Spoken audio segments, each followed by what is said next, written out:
u qaadan waaga siyaasadeed waa arrintan ka dhacday Turkiga oo kale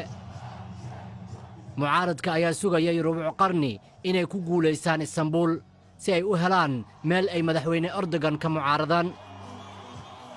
hadda way heleen waana guul weyn Ekrem Imamoglu guusha uu ka soo hooyay magaalada ugu dadka badan Turkiga waa mid aad weyn sidii geesi oo kale ayaa loogu sacabtumayay markuu ku qudbeynayay farintiisa togan ee looga bartay bulshada waxaa lagu salaami doonaa xorriyad bulshadani waxay sixi doontaa wixii khaldamay waad arki doontaan waan ku kalsoonahay dadkayga waxaan kaloo aan aaminsanahay in dadkaygu ku kalsoon yihiin dimuqraadiyadda Istanbul wuxuu waaga ugu baryay maayar cusub iyo isbeddel cusub ka dumar ahaan wanaag ayaan dareemayaa isagana aad ayaan u aaminsanahay dhammaanteen waxa ay noo tahay tallaabo cusub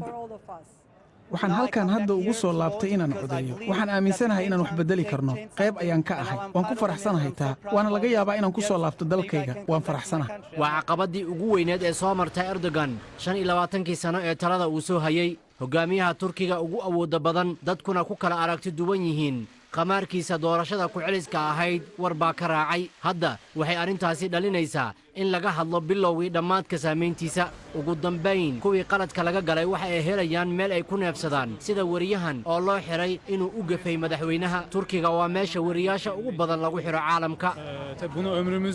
waanu ogayn goor ay ahaataba in Erdogan laga adkaan doono isaga hadda ka hor yiri dimuqraadiyaddu waa Trump oo kale waad fuulaysaa inta aad u baahan tahay kadibna waad ka degaysaa ma fududa in la hagaajiyo dhibaatadii Erdogan dalkan uu u geystay laakiin doorashadan rajo ayayna gelinaysaa aynı zamanda bir Orta Doğu'nun parçası olan bir ülke olarak